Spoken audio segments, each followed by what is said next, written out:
नमस्कार, क्रिकेट की बात में आपका स्वागत है। मैं हूं आनंद कुमार। दोस्तों, रोहित शर्मा की कप्तानी जाएगी, ये बिल्कुल तय हो गया है। और लगातार बैक टू बैक 2 सीरीज़ हारने के बाद ऐसा होना भी चाहिए। पहले न्यूजीलैंड में अपने घर में 3 मैचों की टेस्ट सीरीज़ 3-0 से हार गए और अब ऑस्ट्रेलिया में 5 टेस्ट मैचों की सीरीज़ 3-1 से हार गए। और बॉर्डर गावस्कर ट्रॉफी में तो भारत को 10 साल के बाद सीरीज़ में हार मिली है। पिछले संडे को भारत ने सिडनी में 6 विकेट से 5वां टेस्ट गंवाया और सीरीज 3-1 से होम टीम के नाम हो गई। और इस तरह कप्तान रोहित शर्मा न्यूजीलैंड और ऑस्ट्रेलिया के खिलाफ बैक टू बैक पिछली दोनों सीरीज हार चुके हैं।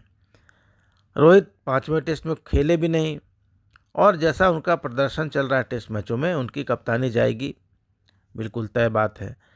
जसप्रीत बुमराह उपकप्तान हैं, लेकिन वो जिस तरह से बार बार इंजरी उनको हो रही है वो टीम के लिए परेशानी का कारण है। विराट कोहली जो भारत के सफलतम कप्तानों में एक रहे हैं, 3 साल पहले कप्तानी छोड़ चुके हैं, लेकिन सिडनी में उन्होंने बुमराह की गैर मौजूदगी में बेहतरीन कप्तानी दिखाई। तो रोहित शर्मा के बाद भारत का अगला टेस्ट कप्तान कौन बनेगा, ये एक सवाल है। रोहित शर्मा की कप्तानी में टीम इंडिया घर में न्यूजीलैंड के खिलाफ 3-0 से टेस्ट सीरीज हार गई थी और 12 साल के बाद भारत घर में कोई टेस्ट सीरीज हारा था। ऑस्ट्रेलिया में उन्होंने 3 बार कप्तानी की और 2 मैचों में टीम को हार मिली। बारिश के चलते तीसरा मैच ड्रॉ रहा था। पहला टेस्ट मैच जो भारत ने जीता था पर्थ में, उसमें रोहित शर्मा टीम के साथ नहीं थे और बॉर्डर गावस्कर ट्रॉफी में 10 साल के बाद भारत सीरीज आखिरकार हार गया। रोहित की कप्तानी जितनी ख़राब चल रही है, उतनी ही ख़राब उसकी बैटिंग भी चल रही है। ऑस्ट्रेलिया में उन्होंने 3 मैच खेले और 31 रन बना पाए। 2024 में तो 10 बार वह दहाई का आंकड़ा पार नहीं कर पाए हैं, यानी सिंगल डिजिट में ही स्कोर कर पाए हैं, और यही कारण था कि सिडनी में उनको खुद को ड्रॉप करना पड़ गया। बुमराह और कोहली ने उनसे बेहतर कैप्टनशिप की, तो ऐसे में रोहित का टेस्ट कैप्टन बने रहना बहुत मुश्किल है। जहाँ तक टेस्ट कप्तानी का सवाल है, रोहित शर्मा ने 24 टेस्ट मैचों में कप्तानी की है, 12 में जीते हैं, 9 में हारे हैं और 3 ड्रॉ रहे हैं। तो 24 मैचों में 12 जीते हैं, 50% जीत का रिकॉर्ड है। जसप्रीत बुमराह की बात करें तो ऑस्ट्रेलिया दौरे पर उन्होंने 2 टेस्ट मैचों में कप्तानी की। पर्थ में टीम को जीत मिली, लेकिन सिडनी टेस्ट ऑस्ट्रेलिया ने जीत लिया। और मुकाबले की पहली पारी में, सिडनी टेस्ट की पहली पारी में बुमराह इंजर्ड हो गए और उन्हें बैक स्पैज्म हो गया और इसके बाद वह मैच में दोबारा बॉलिंग नहीं कर पाए और इस कारण भारत दूसरी पारी में दबाव नहीं बना सका, हालांकि इतने रन भी नहीं थे कि दबाव बना पाते। बुमराह की जहां तक बात है, फिटनेस की समस्या हमेशा उनके साथ रहती है और 2022 में आखिरी बार इंजर्ड होने के बाद वह करीब 15 महीने तक क्रिकेट से दूर रहे थे। उन्हें लंबी टेस्ट मैचों की सीरीज़ के दौरान 1-2 मैच का रेस्ट देना भी ज़रूरी होता है और भारत में जीतने के लिए तो बुमराह का सभी मैच खेलना ज़रूरी नहीं है, चल जाता है, क्योंकि भारत में पिचें ऐसी होती हैं कि बुमराह को ज़्यादा गेंदबाजी करने की ज़रूरत नहीं होती, स्पिनर्स ही काम कर देते हैं और इसलिए उन्हें परमानेंट कप्तान नहीं बनाया जा सकता। लेकिन अगर वह कप्तान बने तो टीम को 1 या 2 वाइस कैप्टन बनाने होंगे जो बुमराह की गैर मौजूदगी में टीम की जिम्मेदारी संभालते रहें। टेस्ट कप्तानी का जहां तक सवाल है, बुमराह ने 3 मैचों में कप्तानी की है, 1 मैच जीते हैं और 2 में हार का सामना करना पड़ा है उनको। कप्तानी के जो अगले दावेदार हैं वो हैं ऋषभ पंत। भारत की जो मौजूदा टीम है उसमें 3 ही प्लेयर्स ऐसे हैं जिनकी प्लेइंग 11 में जगह पक्की दिखाई देती है। ये हैं जसप्रीत बुमराह, यशस्वी जायसवाल और ऋषभ पंत। यशस्वी फिलहाल बहुत युवा हैं और पंत पिछले 6 साल में दुनिया के बेस्ट विकेटकीपर बैटर बन चुके हैं। इस फॉर्मेट में पंत टीम के लिए कई विनिंग पारियां खेल चुके हैं और सिडनी में भी मुश्किल पिच पर उनकी ही पारियों से भारत ने ऑस्ट्रेलिया को एक सम्मानजनक टारगेट दिया था।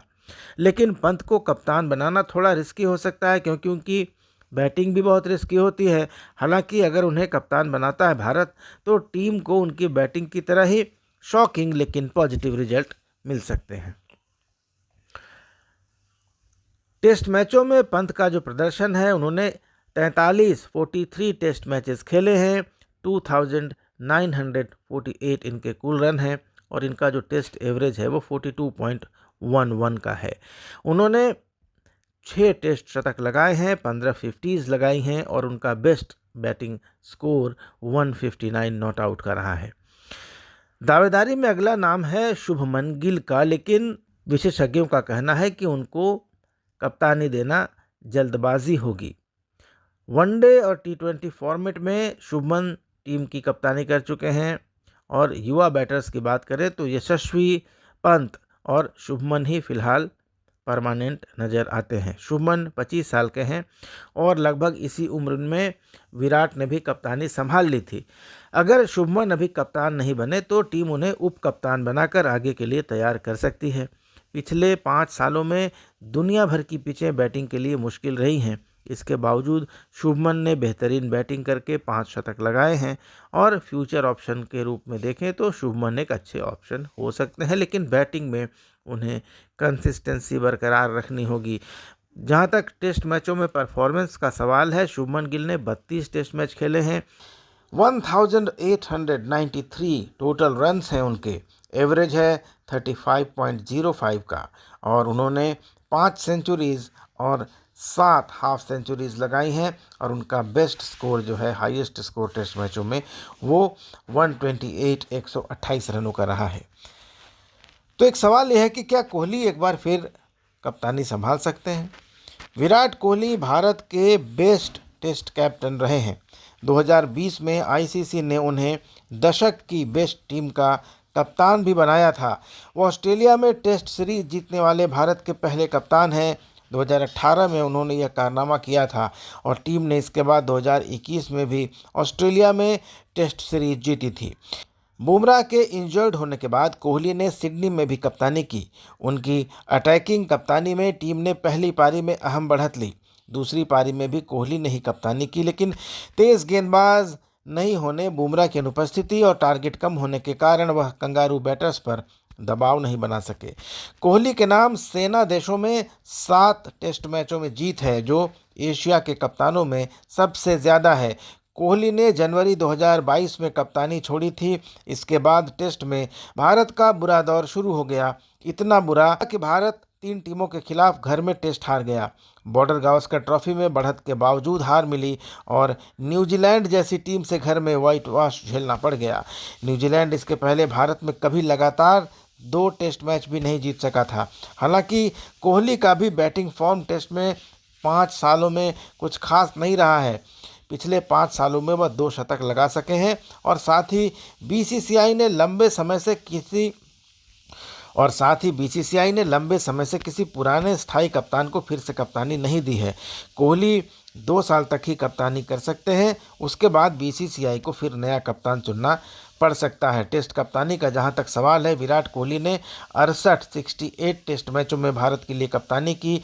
40 मैचों में उन्हें जीत हासिल हुई, 40 आउट ऑफ 68। 17 में उनको हार मिली और 11 मैचेस ड्रॉ रहे। अगला जो एक नाम चल रहा है वो केएल राहुल का है। केएल राहुल ने ऑस्ट्रेलिया के खिलाफ पहले टेस्ट से ही बेहतरीन ओपनिंग और बैटिंग की। उन्होंने सीरीज़ में 30.66 की औसत से 276 रन बनाए। वह टॉप 5 स्कोरर में शामिल रहे। राहुल विदेश में पिछले 5 सालों में भारत के टॉप बैटर रहे हैं। राहुल को 3 मैचों में कप्तानी का भी अनुभव है, जिसमें 2 बार टीम को जीत मिली थी। अगर टीम मैनेजमेंट स्टेबल ऑप्शन को चुनने पर ध्यान दे तो राहुल से बेहतर कप्तान और कोई नहीं है। उनकी कप्तानी कोहली और बुमराह जैसी अटैकिंग नहीं रहती, लेकिन रोहित जितने डिफेंसिव कैप्टन भी वे नहीं हैं, तो राहुल पर टेस्ट मैचों में दांव खेला जा सकता है। 3 मैचों में राहुल ने कप्तानी की है, 2 मैच जीते हैं, 1 मैच में उनको हार मिली है। तो अब देखना है कि रोहित की जगह भारत का अगला टेस्ट कप्तान कौन बनता है। ऐसे ही अपडेट के लिए बने रहिए और देखते रहिए क्रिकेट की बात। धन्यवाद, नमस्कार।